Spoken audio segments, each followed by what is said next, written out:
Je ne sais pas si vous avez déjà vu sur la rue Sainte-Catherine cette espèce cet homme qui, au coin de l'université, là, qui nous rappelle que Dieu est éternel avec sa pancarte.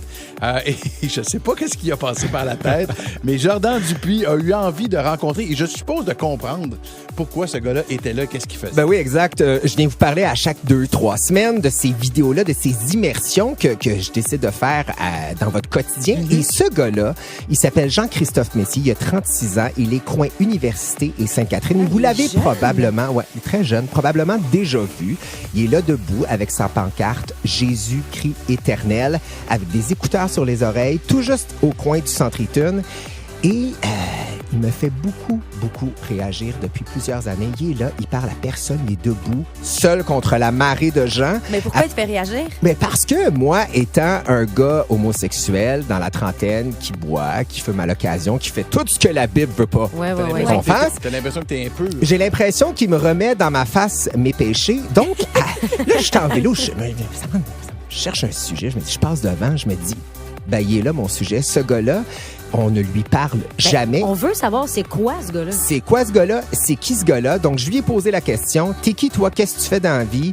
Et c'est quoi ton message avec cette pancarte-là? Qui, honnêtement, déclenche de vives réactions à chaque fois? On écoute ce qu'il a à dire. Dieu nous a créés pour avoir la vie éternelle, qu'on n'est pas ici juste par hasard, mais à cause qu'on a choisi de désobéir à Dieu, on a laissé rentrer tout le mal qu'on connaît dans le monde, la maladie et ultimement la mort.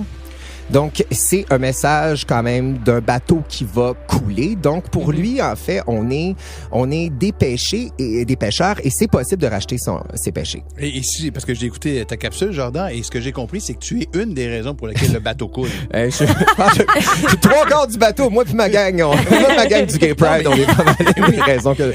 Oui, vraiment, mais ce que j'ai adoré de ce gars-là, de Jean-Christophe, premièrement, c'est sa générosité. Et là, la capsule est déjà en ligne sur le Facebook de C'est quoi? Ouais, allez la voir. Il y a déjà à peu près 3000 vues, ça va très bien. Partagez-la, discutez. Il est très réceptif et je pense qu'il y a là matière à interagir avec les gens parce qu'il confronte beaucoup. Et ce que j'ai aimé de mon approche avec lui, c'est un gars extrêmement ouvert. Un gars brillant qui a étudié en sciences pures et contrairement à l'idée que j'avais de lui, d'un gars très fermé, il a le goût de jaser, il a le goût de parler aux gens et il est pas du tout dans le jugement, même si pour lui, on est tous des pécheurs. Ah, c'est quand même singulier, par contre, d'arriver puis de dire qu'on est tous des pécheurs puis que nous faisons en sorte que la terre ira pas bien puis qu'il y a des maladies puis qu'il y a des gens qui meurent dans le monde. Mais de l'autre côté, il est ouvert à avoir une discussion. Là, je me dis tout le temps, mais pourquoi tu vas pas faire du bénévolat à la place? Oui. Non, lui, il est là, il dit, moi, je m'adresse à ceux qui veulent découvrir Jésus, ceux qui ont perdu Jésus et quand je lui pose la question, ça dérange-tu d'être considéré comme un Jesus Freak? T'es quand même là depuis les 6 dernières années, 6 soirs par semaine, 3 heures par soir. Il s'empêche d'aller à la salle de bain parce qu'il veut rester sur son spot. C'est le genre de contrat qu'il a signé avec Dieu.